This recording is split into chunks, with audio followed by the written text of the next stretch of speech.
And Buzz ready. Good evening, everybody. This is Dr. Mulder. Today I have with me Dr. Whom. How are you doing this wonderful day, Dr. Whom? Doing okay today. Oh, okay. Well, the audience is probably wondering, okay, why did Dr. Mulder decide to bring Dr. Whom on the air? Well, it's one thing. This man is a highly trained psychologist, and I had a question for him about where does consciousness come? Where does it come from? Where does it reside? Does it reside in the brain, or is it outside of the body, or could it be a million different things? And I think we should start this conversation with that premise. What do you think? What's your professional opinion, sir?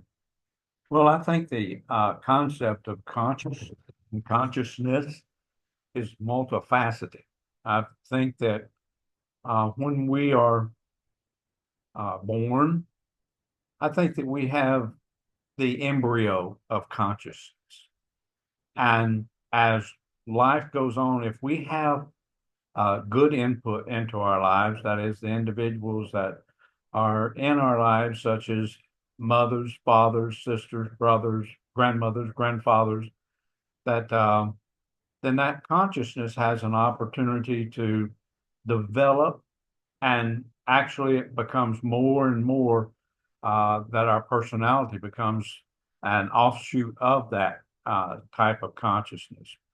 And sometimes, if you have little to no positive input from those influential people that are in our lives, then sometimes the consciousness stays in, I believe, in kind of a static position. And it's open then to input. Hmm. Sometimes, though, the conscious, to begin with, does not make valid assumption or choices as to input. Hmm.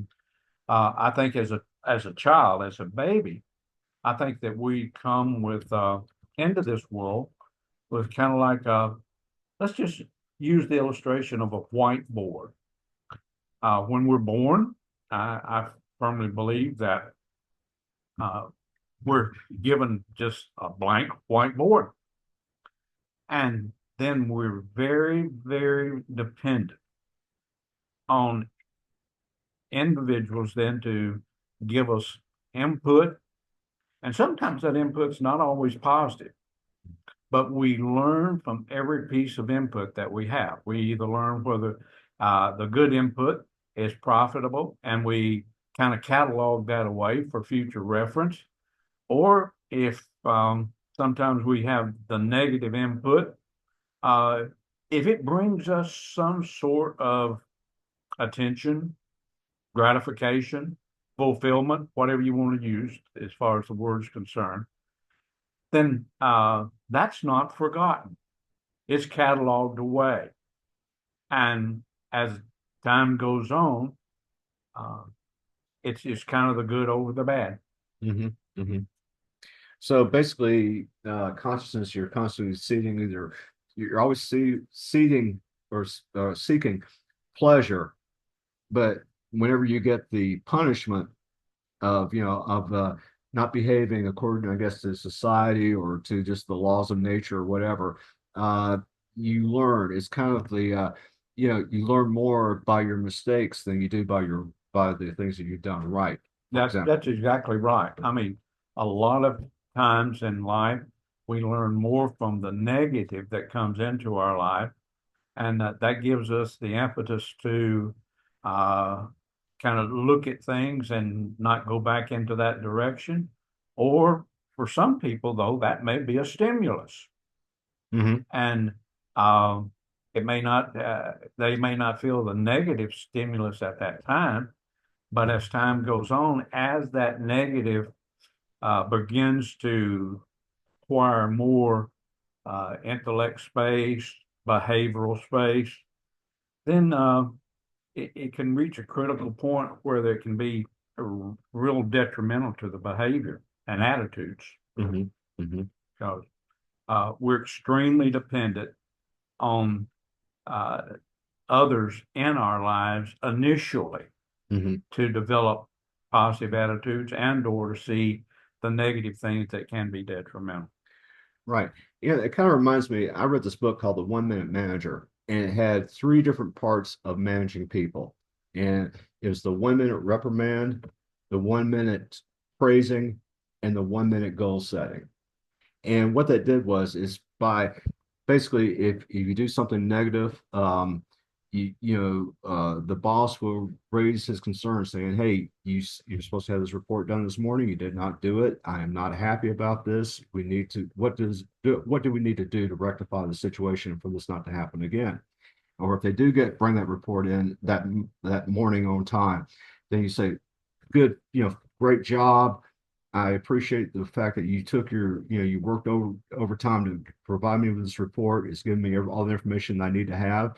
Or if, for example, the 1 minute goal setting where you set parameters for a person. I would like for you to have this report done by this time about this particular subject, this particular information. See you on Monday, that kind of a thing. Mm-hmm. And I realized, yeah, it sounds kind of simple, but it works. I was in a business with my brother, for example, and he was always upset. He was always screaming. He didn't understand why this person didn't do this, why this person didn't do that, yada yada yada. Well, when he was out of the office and I took over his job, I never had a problem. The reason why is I knew exactly who or what needed to be done. I knew all I had to do is tell the particular employee, you need to do this, this, and this. Do you have everything you need to do it with? And once those perimeters were set up, he was off to the races. Never had a problem. And I think that's really, and I hate to say this, but I think it's how children, that's an easy way to raise kids. Sure, there's a lot of emotion involved and whatever, but you need to provide them the punishment, the praising, and the goal setting. And you give them a direction and you kind of tilt them to the right, where they need to go. It seems to work and everybody seems to be happy. What's your opinion? Well, there's a concept in psychology called the kick and the stroke Mm-hmm. that you can go to someone that needs some possible correction or better direction, and you can let them know what you're dissatisfied with. But then on the other hand, you can at the end of the stroke part is that where you begin to let them know they're they're a valued employee. Mm-hmm. I'm sure this was a one-time off, and you keep up. This has just happened. We'll see where we can go with this. Mm-hmm. It's not a throwaway setting, Mm-hmm. and sometimes whenever people if they're not careful, they're real heavy on the kick without bringing them back up and giving someone a beneficial stroke, Mm-hmm. Mm-hmm. and they will tend to be a better person. If we look at it in the business world, uh, they will become a much better employee because everyone, but remember, it's the kick and the stroke. It's not the stroke and then the kick. Mm-hmm. You start off negative, but then you raise them back up to where they have value, they have potential, and uh, they mean something to you. Mm-hmm. Okay, not just someone that you're ready to throw away just because of a mistake. Exactly. Sure. I always come up with the premise, well, I'm not perfect and I don't expect anybody else to be perfect too. We all make mistakes, but as long as you learn from that mistake and you do your best to not repeat that mistake, then we got something to work with. We can make this thing proceed. And I find it kind of interesting because how we got to there from consciousness. You were talking. Basically, it's like an environmental thing. You're giving you're okay. Is it pain or punishment? Do I find pleasure or do I find pain in what I do in this next situation? And then you learn from that situation. Okay, next time this arises, am I going to go? Am I going to take the right path or the left path? How am I going to handle this? And some people don't have any guidance at all, and that's the reason why they wind up, in prison, I think. Well, and that's true, and that's and once you look at it, the way in which I address it there is that uh, it's a tremendous responsibility on the important people in a child's life to give uh, good positive input, positive also correction, Hmm. and then help to develop and plan on how to better do this the next time rather than just leaving it in a punitive Hmm. atmosphere. Hmm. Hmm. Yeah. And again, it's very simple. That's why I like I like simple things. I always try to look at things in a 25 words or less type thought. Because how can I simplify this to the basic, to the just the bare bones of what makes this thing function? What is the goal? What is the premise behind something? If I can keep it simple, then I'm happy. And I think Einstein said something along the lines of, if you can't explain a theory to the average person, then you don't have much of a theory. That's right. That's right. And that's the way I feel about things. And I try to keep everything as basic and as uncomplicated as possible because, you know, for example, we're talking through this computer. Yeah, it's a complicated system, but it's made up of other subsystems. They're not so complicated. Once you break it down and you look at the parts, then you realize, oh, okay, this works with A, works with B, B works with C, and so on and so forth. And you wind up with a computer. Yeah, is it sophisticated? It is. But if you kind of break it down in its parts, it's not so sophisticated. And I think the same thing holds true with most human beings. Yeah, they may come across as sophisticated, but they're based upon simple things. Well, I think all of us, whether you're highly educated or just an average Joe, I think all of us have certain fears of being a reaching the mark, being accepted, being capable, and the individual it takes and reviews their life circumstances. And you don't live in your failures, but you use your failures as the stroke. Hmm. Okay, and what did I learn from this? What was the behavior, the outcome? And as a result of that, develop a way in which, because I found out that if I don't learn from a lesson, I go back to school for that lesson Hmm. again. Hmm. And it's easier for me as an individual to process it instead of getting angry about it or just throwing up my hands and quitting. Uh, because the ultimate is this didn't work for me. I want it to work. Now, what are the components that led to it being less successful? I didn't say a failure. Hmm. It is less successful because I firmly believe that if we learn from anything, then that's incident, that event has actually been a success in our life. Exactly. I mean, I'm working on one project right now without going into detail.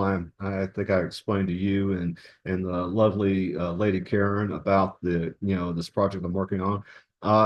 Was I successful the first time? Hell no. Was I successful the second time? I was more successful on the second time than I was the first time and now on the third time that I'm working on the third generation of this, it's even more successful. Do I know what the outcome is going to be? Not necessarily. I have a general idea of what the outcome is going to be. But the point of it is I had to build upon failure. I had to build upon two failures in order to have what I perceive to be a success. Well, it's kind of like the pyramid. The You got to have a good base before you can build. Hmm. And sometimes if the base is not sturdy enough, then you have to go back and look at your building materials, your technique, and see. And then you have what we call in psychology an aha moment. Hmm. The light comes on, and you come to the realization that it wasn't a success, but I'm not going down that path anymore. So I've actually gained something. Right, exactly. It's kind of like Thomas Edison with the light bulb. I think he had to fail 10,000 times before he finally found the one thing that Exactly. would work. Right. And yeah, do you consider those 10,000 failures a failure? No, it's just he learned something from every failure. Right. And that's where he was able to get to that 10,001 and have a success because of his past failures. Sure. And that's the way I look at this thing too. I kind of look at life, and I don't know what your philosophy is. What's the meaning of life? And I kind of look at it as a giant school, as an education.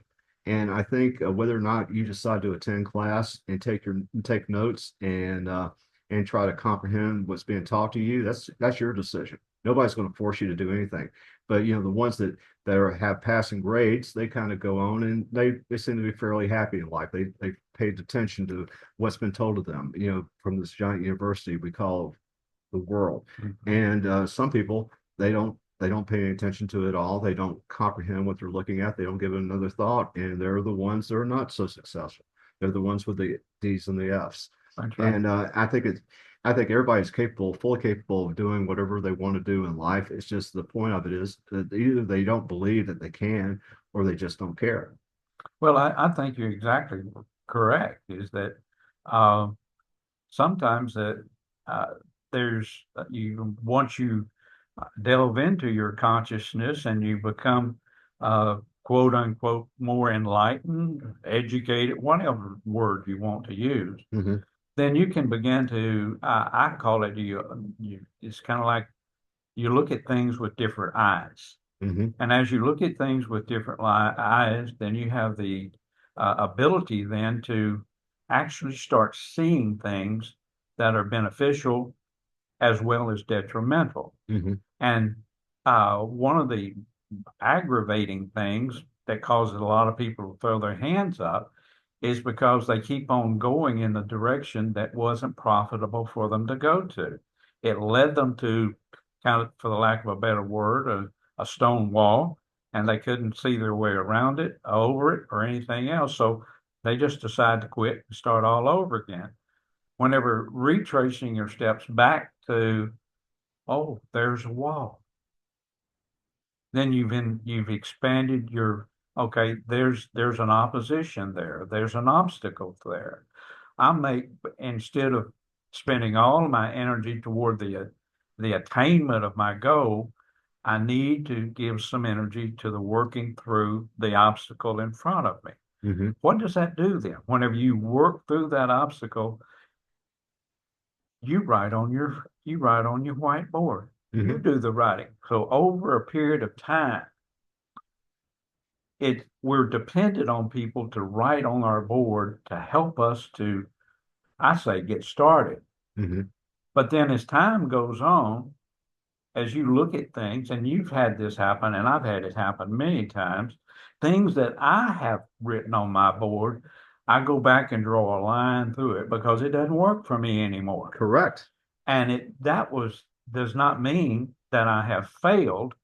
It means I have learned, Hmm.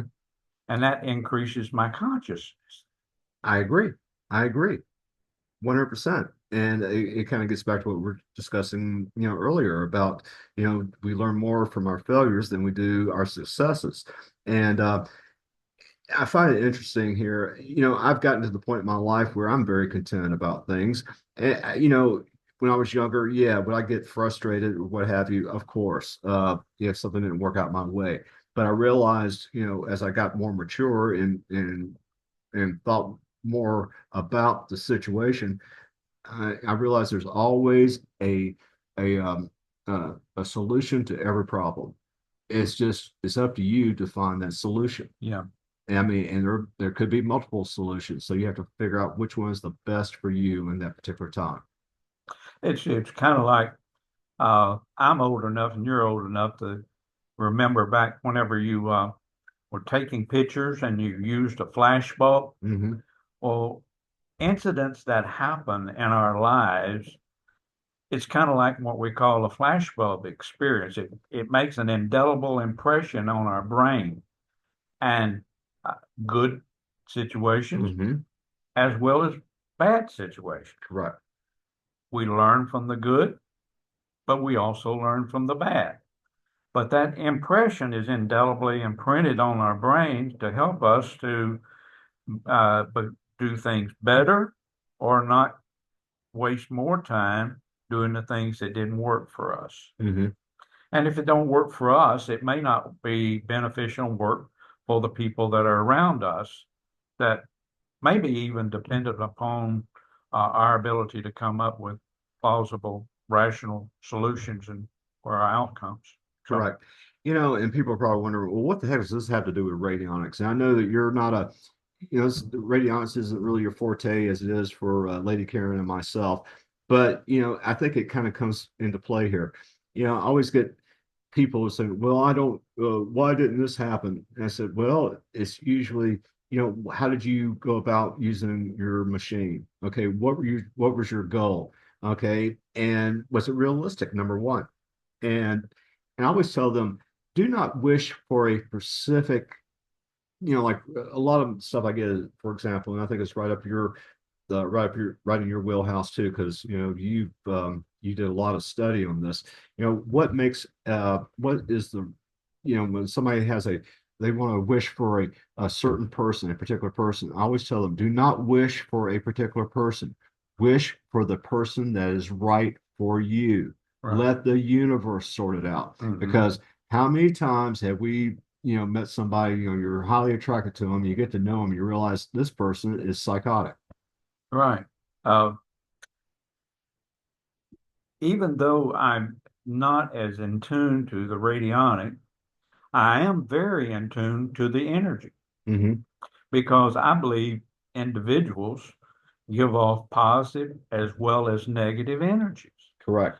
And the sometimes whenever you just sit in the midst of individuals, you can be, as you begin to feel their energy, you can see honestly, you can begin to determine and see the successes Mhm. as well as the downfall of because the energy, the enthusiasm, the wherewithal, is just not there. And if the energy's not there, then the obstacles seem to get bigger, Right.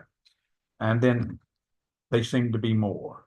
Right. And so I'm a definite believer in energy And and the direction, the positive direction of it. I, So, I totally agree with you. And, you know, and we've always joked around, you know, about radionics.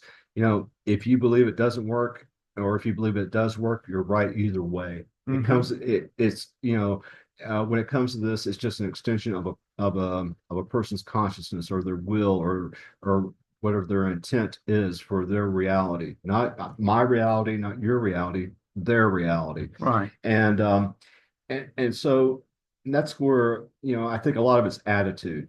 And this could go for radionics, it could go for life. It's all about your attitude. If you have a positive attitude, if you are hopeful and you're always continuously looking for opportunities, guess what? You're going to have those opportunities. they come your way They come your way. because I believe the universe honors the energy. Correct. Correct. And I totally agree with you. But if you're negative and you think, oh, woe is me, the world's collapsing, it's falling apart, you know what? You're right. That's exactly Right, what you're going to get. because You're fulfilling it. that's the only thing your eyes will see. Hmm. And you after a while, we were talking about human nature. After a while, that's all you look for. Hmm. You see what's wrong rather than what's right. Hmm. And oftentimes there's a whole lot more right, even in something that didn't work out. There's still a lot of right there. Correct. And it helps you to take, at that time, take the right, build on it, diffuse what didn't work out of it. And what does that do? That conserves your energy Hmm. and puts you in more of a positive outlook that this will work. And Exactly. whenever you come into that idea that this will work, it may not work this time, but it will work. I totally agree.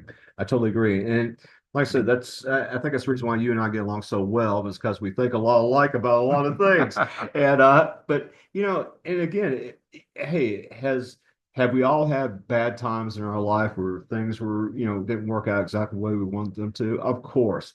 Do I, you know, or do I always look back and say woulda, coulda, shoulda? Of course. I mean, everybody does. That's human nature. But you are in the here and now, and what can you do now to go in the right direction to obtain the things that you want in life. And it's the old saying, the best time to plant a tree is today. The second best time to plant a tree, no, the best time to plant a tree was 20 years ago. The second best time to plant a tree is today. Well, yeah, you missed the mark or you missed the goal 20 years ago, but you got today. So start, doing something. And a thing I keep telling people when it comes to these machines, for example, yeah, you can tune a machine for this to happen without you expending any kind of energy, without you doing any kind of research, without you kind of beating the bushes, so to speak, looking for those opportunities. Yeah, things may come your way, but you have to be there for it. You have to, good luck. The more prepared you are for something, the better your luck becomes because you are prepared for that opportunity when it comes to you. And I look at radionics as providing you it looks at all the variables, and for whatever reason, through an extension of your consciousness and your intent, it brings those variables to you that are more to your liking, that cater to what it is you're trying to accomplish. And that's the way I look at these things. It's an opportunity machine, if you want to look at it that way. Right.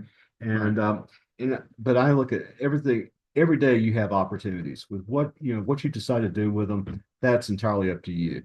And I think this has been a great conversation about how things are. Now, getting back to my original question, which was where does consciousness reside? Now we're switching gears a little bit.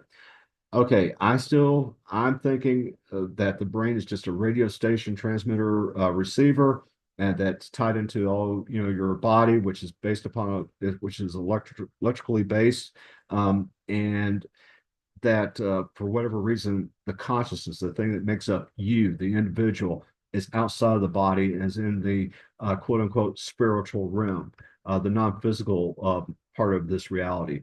What do you think about that premise? Well, I think after a while, and this is just my personal observation, Hmm. I think after a while, the as I use the illustration about the whiteboard, Hmm. after a while, I'm not as dependent on others to write on the board for me. Hmm. I mature.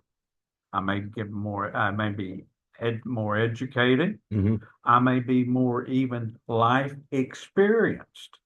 So I look at the board and I line something out because this doesn't work for me. And it's not so much that it's in the Ethereum of the world, but I take possession of that. Hmm. And it becomes my thought, um, my goals, my that I choose to utilize my energy to the attainment of, my manifestations, whatever. Hmm. And I think over over a period of time, as we mature, then we take more control over our consciousness. Yeah, okay. Well, I kind of look at it, and I agree with you totally on that. But the thing about it is, here's the question that got me, and I think we discussed this earlier before we got on the show. That I've talked to neurosurgeons, people who've operated on brains, and and they've seen damage, and they've dealt with severe brain damage, and then when the patient recovers, it seems like they're still intact. Their personalities are intact. They're able to reason, their logic, their motor skills, all that stuff seems to be unaffected by the brain damage. And the question we had was, okay, was that consciousness inside of that brain, or did the part of them that represents them, say it's Joe Blow, okay, the part that represents Joe Blow, is it inside the brain that was undamaged, or is it somewhere else outside of the body? Where did it, and I I believe that we do have souls, that we do have a spirit that is our essence, that is what makes up Dr. Whom and Lady Karen and myself. We all have our own souls, we all have our own spirits, so to speak, our own personalities. Where did that come from? Is that organic, or is that behavioral or environmental? I think it's a combination of all three. Yeah. So, and we were kind of talking earlier, we were kind of joking around about dealing with psychopaths, and you've had your you've had your share of having to deal with some very evil hombres, as they would say. Right. And and just for the audience, just for my curiosity, okay, when you're across the table from a person that you know is a killer, they a cold-blooded killer, they really it doesn't affect them. They have no conscience about what they did. I mean, you and I, we look at this as an evil, foul thing, taking the life of an innocent human being, just for pleasure or for whatever, some kind of an ego trip or something along that line, or just because. And but they look at it and it doesn't really affect them. It's like another day. It's just Mhm. another day. It's a Tuesday. It's just it's has as much effect on them as going down to the service station and filling up their gas tanks. Right. Mhm. And now, what makes up that kind of a human being? Well, I think that uh, many times it has to do with one, poor writing on the board, Hmm. no no support emotionally, physically, spiritually, behaviorally, and they become what we call at times lost souls. Hmm. And as a result of that, uh, they may not mature uh, psychologically. They become more uh, pleasure oriented, more so than rationale. Hmm. We think things through, they feel things through. And as a result of that, uh, sometimes they uh, may get some pleasure from an activity that is you and I are horrified at, but for some reason it clicked with them and brought a degree of pleasure and or power. Hmm. That's a lot that I have found over the years that if you, it helps to a person that has an inferiority complex, uh, anything that they can do to make them feel better or more powerful, many times they gravitate toward that. So by killing a human being, that gives them a sense of power, Sometimes it does. They have the power of what? life and death. Exactly. Exactly. So it makes them a, I'm using air quotes here, a god. Correct. You say that's misguided thinking. I didn't say it was. I say what it is, though, is that we're trying to determine what do they get out of it, and sometimes it's pleasure, sometimes it's power, Hmm. and uh, and both of those have to be continually fed. Hence, that's where a lot of times people become serial killers Mhm. because that power, that pleasure, uh, it, it doesn't last for very long. They have to go to other avenues or other quote unquote victims. Yeah, yeah. It, it's very strange when it comes to, people are they're fascinated by serial killers, which I understand why. It's kind of like, for example, Ted Bundy, you and I were discussing earlier, good looking guy, highly intelligent, had a future in politics and even possibly even become a lawyer. Just had a great future. And what's this guy do? He murders women. That's what he does. Nurses in Yeah, particular. and yeah, I mean, he's driven to it. It does, even I don't even think he knew why he was driven to this thing. He claimed as a young child he was triggered by these old style detective magazines where you see the woman tied up and and look is in fear or whatever. And for whatever reason that gave him some kind of pleasure, whether it's sexual, psychological, who knows. But he found that to be pleasurable, seeing a woman in fear. Right. And I don't get it. But then again, I dealt with a good friend of mine. His name was Charles Casamano, and Charles Casamano was famous for him. I'm not spilling any secrets here, but he started one of the first sex dungeons in Chicago. And basically, you had these people in all kinds of different costumes and whatever. and they're into this sadomasochism, this bondage, all this stuff. And I looked at him, and I had this.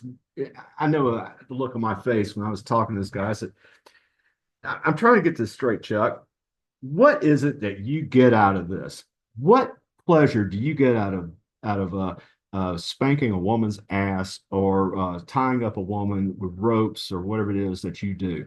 And what does this woman get out of what pleasure does she get out of you doing this to her?" And he simply said, "It's a power transference." It's a power transfer. It's some individuals, for the lack of a better word, get off by being in control and powerful. And whether it's bondage or whether it's slapping someone around, Hmm. uh, that's they their consciousness, their ego strength is weak enough that they have to go to someone or something outside of themselves in order to feel good. Yeah, And once it makes you feel good, then it becomes an insatiable appetite. yeah. Well, Because you don't have that within. See, you don't uh-huh. have that within to feel good, to feel happy, to feel successful. So you keep bringing it in from the outside, and once it's satiated, it's satisfied, then it's a go-to thing. Yeah, I just don't really get that. I mean, uh, how can to start your date, you go down to the equine supply store. I mean, Yeah, I don't really, or the feed and seed store. I don't really get that. I find it kind of amusing, and it just makes me kind of look at it, and I'm just kind of bewildered. I mean, where is this coming from? What and that kind of goes back to what makes up people is part of their psychology, and I'm really it really fascinates me the kind of directions that people turn. Uh, Whether it's that or business or whatever. I've even heard that, for example, when it comes to the business world, corporate America, that a lot of these uh, executives or what have you, or have a social or have a psychotic tendency about them. They don't really have any, or a sociopathic tendency about them. They don't have any regret or remorse by laying off somebody. All they're looking at is the bottom line. bottom line. That's it. And you see, and uh, that has become their satisfaction or their power is that they can control the bottom line. Hmm. And if it means that they have to control people's lives, whether by laying them off, firing them, doing whatever, then everybody wants to feel good. Hmm. So they go back to their feel good medicine. Right, exactly. So, So I guess the bottom line here is it's pain or pleasure. You're guided. You're developed by what gives you pain, what gives you pleasure. you're right on spot. So that's it. So basically, anybody can become a psychologist if they learn these two things. Yeah, a little more A than little that. more. Okay. Yeah. I always wondered, what did you think of some of the earlier psychologists in the world, like Sigmund Freud? I guess he was a psychoanalyst or a He was a psychologist. psychoanalyst. And what do you think of his work? I think he was a little, I think he was a little sketchy about some things, maybe. What do you think? Um, there've been so many new inroads as far as psychology, psychiatry, behavioral modifications, and things like that. That he was a he was right on spot at his time. Hmm. Uh, Way out of touch today, Hmm. but right on spot at his time. Hmm. And I think it's we are seeing a lot of what's called the pop psychology. Uh, I'm one of those firm believers that um, you still need to sit in a room with someone, eyeball to eyeball, watching facial expressions, um, watching how I used to could tell whenever I would do family work, I used to could tell what we call the family would model themselves. And I could pick out the child that didn't feel like they were loved. Because as they sit there, they be mother, father, sister, brother, and the left out child would be on the peripheral side of the family, didn't belong. Hmm. And people were telling me without ever opening their mouth what the problem was. And we model ourselves like that. And it was always real interesting to see doing work with a family. I could tell you honestly, and I'm not psychic or anything, but the I could tell you within just moments Hmm. the problem because here was a child, male, female, whatever, that in their we called it a family system. They didn't fit in the system, Hmm. so the only way to uh, fit in to get attention, uh, you can either have positive attention or negative attention. But attention is attention. Hmm. Hmm. And sometimes that child, you would see them on the peripheral edge of that family system. And you could tell, and uh, they were quote unquote always on the outside looking at Hmm. this the inclusion. And that's not a word that I use lightly, but the inclusion in the family system is a very, very powerful thing. A Yeah. very powerful thing Yeah. because people want attention, and attention is attention, whether it's positive or whether it's negative. So um, I think the families, uh, your family, my family, I look back over and I can see the deficits that were in my family system. Uh, we, if we learn from those deficits and have our own family systems, well, then we're if we've learned something, then it wasn't a failure. I agree. I agree. I mean, hey, my mother was a little wacky when I was younger, but I mean, she was probably about this close to getting a lobotomy, but that's okay. It was 1960s, early 1960s. They still Mhm. had such a thing. And but to this day, she's I think she's mellowed in her Yeah. later years, and I get along better with her than I ever have. But was there problems? Of course, and I think these are problems that were beyond her. I think I used to call it. I'm not going to say my mother's maiden name, but I used to call it the family curse, so to Yeah. speak, because I think it ran in the family. I think it was part of an organic thing, either or my grandfather on my mother's side was just a little off, a Yeah. little I short tempered. I I used to my dad was a strong man. He was a hard man and loving, caring. That was not in his vocabulary. And I wondered for years and years and years why he was that way. And then all of a sudden I had that light bulb go off in my head. I knew my grandfather. And my father, I can say, was the very best dad he knew how to be. Right. He just didn't learn. Yeah. It wasn't perfect. He just did the best he could. Uh-huh. Yeah. He didn't have a good teacher, so he just replicated what he had. I think that had to do with my situation also. Hmm. On my father's side of the family is an entirely different thing. My granddad, my father's father, was probably one of the wisest men I ever knew. Came out of the mountains of Georgia, was raised, started a family during the Depressions, went through World War II. He was probably one of I would say the man could squeeze a nickel so hard. The old saying that the Indian was riding the buffalo. Yeah, Okay. And that guy was probably, I wouldn't call him stingy. I would just call him very conservative when it comes to money. yeah, But, uh, but, you know, he came out of nothing. absolutely nothing, at poverty out of the mountains, and built a life for himself, working his Mhm. butt off. But he was also the wisest man I ever knew. Mhm. And again, he went to a one-room schoolhouse, the Yeah. old, and I saw some of the things this man studied. Mhm. He studied farm mechanics, animal husbandry, uh, ancient Rome, algebra, calculus.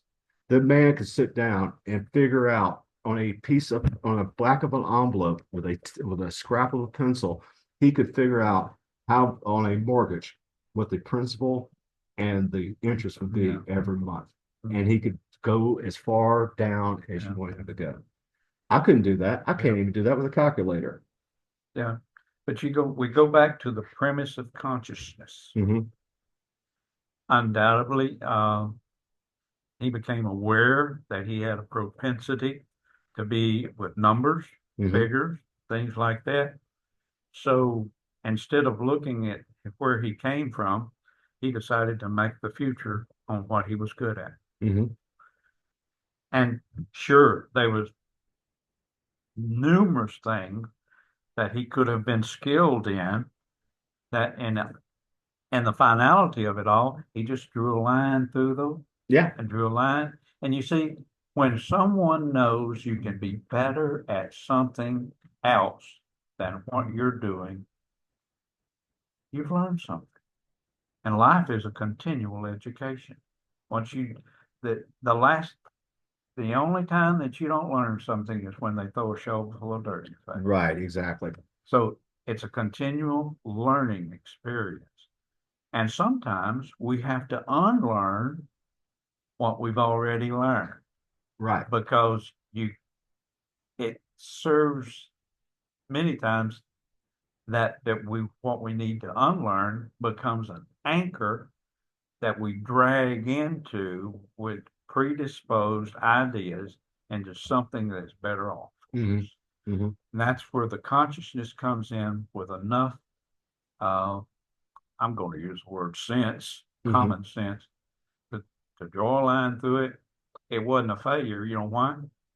Because I learned. Something. Yeah, I exactly. learned. Exactly. So that I don't believe there are failures as far as life is concerned, Hmm. as long as you what? Learn Learn. something. And you, and over a period of time, and I've taught people this, we take the writing apparatus that we use, that people use to write on our board with, we reach up and we take that writing apparatus from them, and this is where the real power comes, is that we begin to write on the board Yeah, ourselves, exactly. and it becomes mine. Yes. And when you are more energetic, uh, productive when something's yours than whenever you're operating off my idea. Exactly. Exactly. What happens when when the cat's away, the mice will play. Mhm. Y'all are entrepreneurs, and you know this as well as anybody. If you're not there, Sure. people don't care as much about your business as you do. That's right. That's right. But that's It doesn't make them bad. It's just the way it mhm. is. But that's where, you know, what may have been something that we didn't necessarily know that much about when we were born, and that's called consciousness. That over a period of time, you rely on your consciousness. This worked, but this will work better. Hmm. And in 6 weeks, guess what? Something may come along in your consciousness that you'll draw a line through the thing that you just lined out before and go into another idea. You feel more fulfilled, you feel more successful, more powerful, your energy level goes up, and your consciousness gets a shot in the arm. Hmm. Excellent. Excellent. Well, I think this has been one heck of a conversation there, Dr. Hume. I think this is definitely going to be opening us up for numerous conversations in the future if you're up to it, because I think what we're giving people is a sort of a way of looking at things. You know, nothing is a true failure, like you said. As long as you learn from it, nothing is a true failure. And it's just, I like talking to scientists, which is what you are. You know, your laboratory is the human mind, and I like getting a perspective about it. Would I agree with everything you have to say? Maybe not. Will I question some of the things you may have to say? Probably so. But the point of it is a different perspective, and it comes from a what I consider an educated perspective. You know, an perspective of life experience, dealing, Right. interacting with your patients, and you know, and I mean, were you as good of a psychologist 10 years in your practice than you were the first day of your practice? You were a heck of a lot better because you had more experience. You had something to relate to, trial and error, seeing how people react to things and what the end results usually is or what direction they'll go. And I like that. I like what, I like bringing that into the mix because I like I feel that in order to have a well-rounded life, you have to have a little bit of knowledge about this, about that, and the other thing. It pays to just to have a general knowledge of most subjects Mhm. because that way you're able to come up with what I consider a quote unquote educated idea or guess about how to handle an issue or a problem. Mhm. I think it's life. I like to characterize it kind of like a smorgasbord. Yeah, You you choose what you like. yeah, You may determine after a little while you don't like that, correct. but there's still other things on the board to take out. Oh, exactly, As long exactly. as you keep your mind open to new things, and just like you used the illustration of Thomas Edison.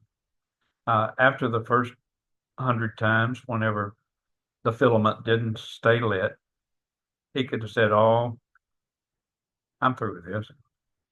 But the light bulb had gone off in his head, Mhm. and he was striving to make that happen for people's lives. Right, So, exactly. And it was based upon a mountain of failures. mm-hmm, mm-hmm, And so, and that's kind of what gives me tenacity, if you want to call it that. I think that's one thing. I'm stubborn. I don't give up on something. I'll give up to the bitter end. I mean, or I'm on keep striving for something until I realize, okay, it's a hopeless cause. I mean, it just doesn't work. Okay. And that's, getting back to this little project I'm working on. Yeah, did I have a couple of failures? Of course. Did it kind of bring me down a little bit? I didn't hit it right the first time. Of course, you always feel that way. But the point of it is, what I've learned from the first time I started this project to where I'm at today, it's night and day. yeah. There's no comparison. You're learning as far out spaced your failures, Correct. Far far outpaced it. so that the failures become a thing of distant memory, Hmm. and the successes uh, energize you Correct. to move on. Correct. So, Well, again, another great show. And is there anything else you want to close before we close here, no, Doctor? thank you for letting me share with you today. Oh, I enjoyed it. I enjoyed it. I think you brought an excellent perspective to the show. So, with that said, ladies and gentlemen, y'all have a great day. Bye bye.